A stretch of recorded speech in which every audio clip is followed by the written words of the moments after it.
Indonesia, a country rich in natural resources, but often seen as a passive player in the global economic arena. For years, the Freeport gold mine stood as a symbol of American dominance. He's going to be president, Mickey Mouse is going to be king, yeah. Yeah! Extracting immense wealth from Indonesian soil. But beneath the surface lay a simmering desire for change, a hunger for sovereignty and control over its own resources. Indonesia saw an opportunity to shift the balance of power and reclaim what rightfully belonged to its people. The incredible story about Indonesia's takeover of the world's largest gold mine, the Freeport gold mine, is a tale of strategy, negotiation, and seizing opportunities that changed the global landscape. Let's unravel how Indonesia made this historic move and reshaped its economic destiny. The journey towards reclaiming the Freeport gold mine wasn't easy. It required meticulous planning, fierce negotiation, and unwavering determination. Indonesia's leaders navigated through complex diplomatic waters, leveraging their nation's strategic position and the undeniable value of the gold mine. Through relentless pursuit and strategic alliances, Indonesia gradually chipped away at American dominance, inching closer to reclaiming control over its most precious asset. And when the moment arrived, Indonesia seized it with both hands, marking a historic turning point in its economic independence.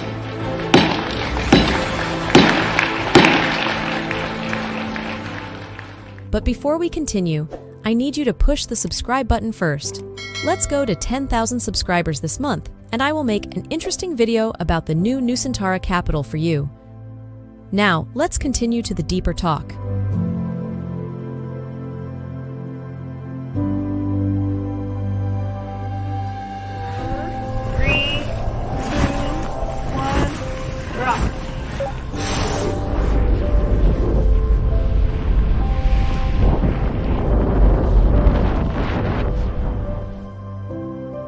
Datang di Tembagapura.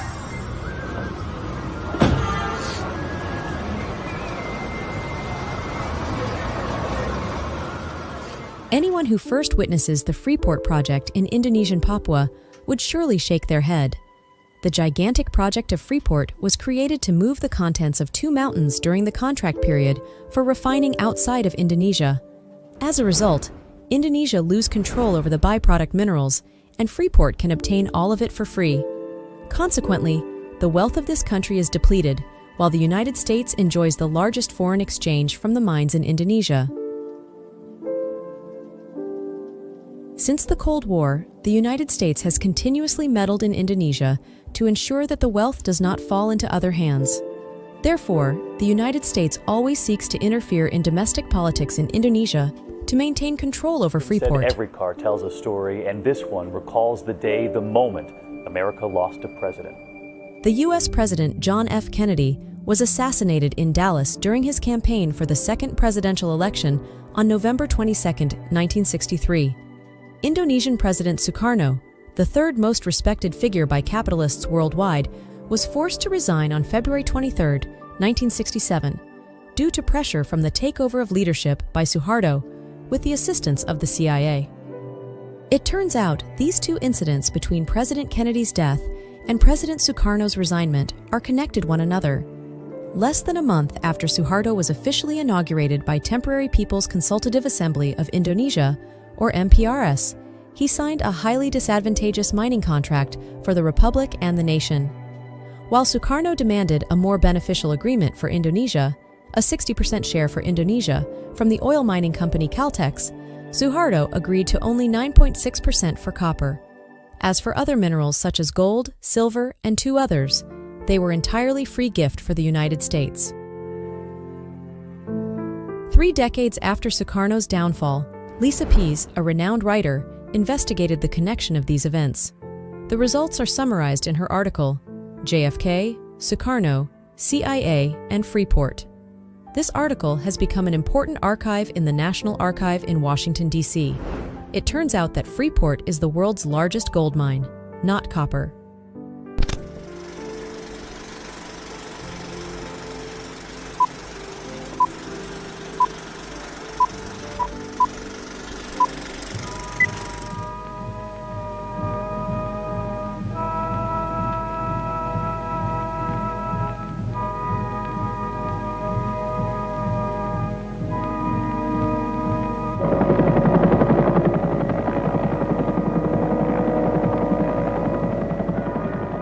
Freeport saga began in the mid-20th century when American geologists Jean-Jacques Dozy, together with Colline, embarked on an expedition to the summit of Mount Cartens on November 20th, 1936.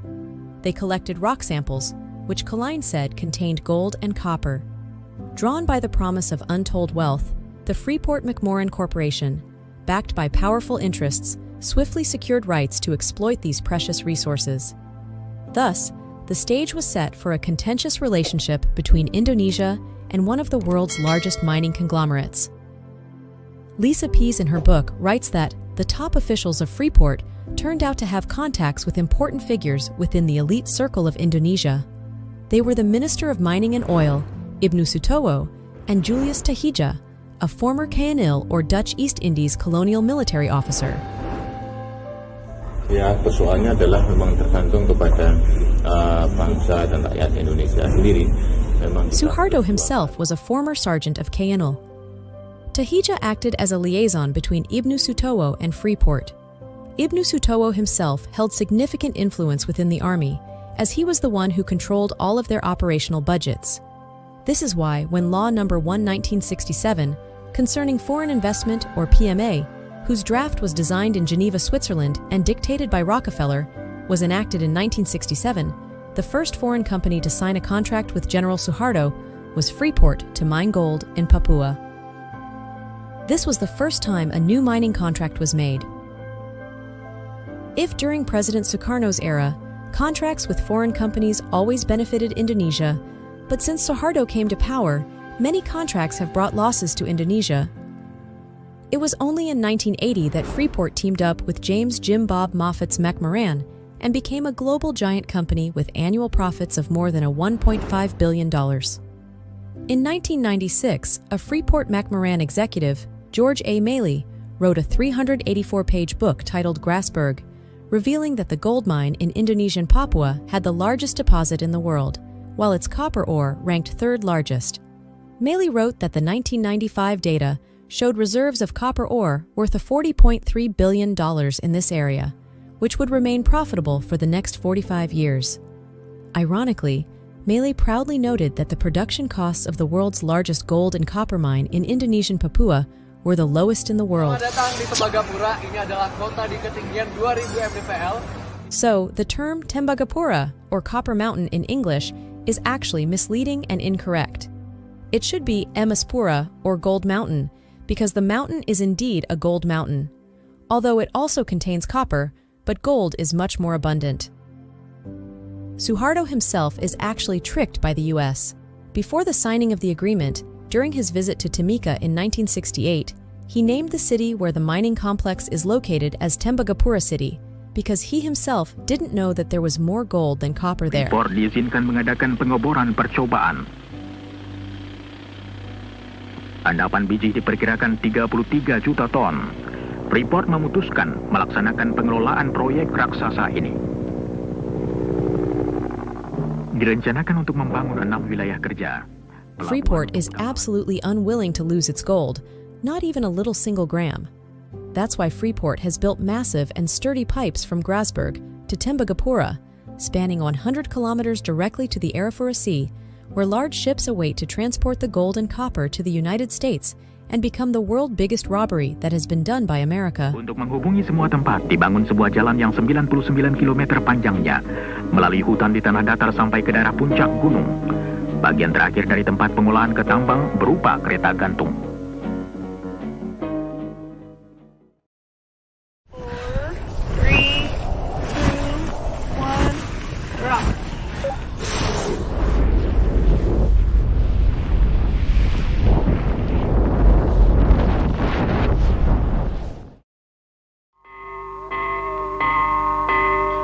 Kita tak tahu apabila dataran tinggi Irian Jaya mulai dihuni. Mungkin 20.000, mungkin 30.000 tahun yang lalu. The activities in Freeport that disregard the traditional rights of the Amungma tribe constitute a serious violation of human rights with violence. In 1971, they were relocated to valleys without respecting their rights to ancestral land and the forests that provide hunting grounds for the tribe. Sukarno once said, "Let the wealth be embedded in the belly of Mother Earth until her children are capable of mining it themselves." And also, in his writing long before independence of Indonesia, Sukarno warned his people that capitalists would come back to this country in various ways to drain the wealth of this nation. That's why more than 5,000 young people were sent to study abroad, including former President of Indonesia, B.J. Habibie. L'avenir de mon pays, oui, Monsieur le Président, brillant, parce que mon pays est très riche. Mon pays est situé très stratégique. The environmental impact of the Freeport gold mine has been devastating, leaving a trail of destruction in its wake. The extraction of gold and copper has led to widespread deforestation, as vast tracts of pristine rainforest are cleared to make way for mining operations. The pollution of rivers and waterways with toxic chemicals, such as mercury and cyanide, has poisoned aquatic ecosystems and threatened the health and livelihoods of local communities who depend on these resources for their survival. The Ministry of Environment and Forestry has uncovered at least 47 violations. Ecosystems ranging from rivers, mangrove forest areas, to the sea have been affected by mining waste. This pollution originates from the waste sand reservoirs of the mining, or often known as the Modified Ajqua Deposition Area, or MODADA. This method is considered harmful to the environment. The Ministry of Environment and Forestry of Indonesia imposed sanctions on Freeport. The sanctions require Freeport to rehabilitate the environment and monitor mining waste. Otherwise, the ministry threatens to freeze Freeport's operations until the environmental damage is addressed. In addition to environmental issues, another violation committed by Freeport is human rights abuses. One of the most well-known human rights violations committed by Freeport is the collapse of the Big Gossan Tunnel in 2013. The mining accident that killed 28 Freeport workers is considered a violation of human rights because Freeport did not pay attention to the working conditions as part of the workers' right to life. This violation certainly needs to be followed up firmly to prevent any future negligence that could cost workers their lives.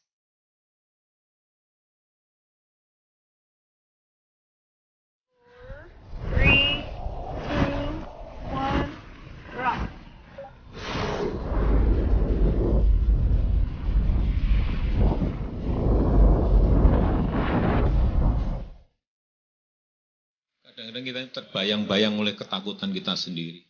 Dulu waktu kita mau ambil Freeport kembali, mayoritas informasi yang saya terima memang semuanya menakutkan. Menakutkan semuanya. Nanti Papua akan guncang, Papua akan lepas.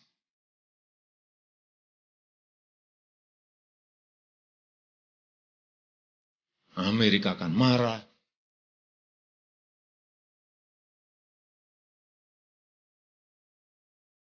Sampai 3 tahun kita kerja ini. Dan menterinya maju mundur. Maju saya gitu kan. Jangan maju mundur. Indonesia's long journey to reclaim Freeport has finally come. After 51 years of being a mere spectator, Indonesia now holds the majority shares in the largest gold mine in the land of Papua. This is a big leap.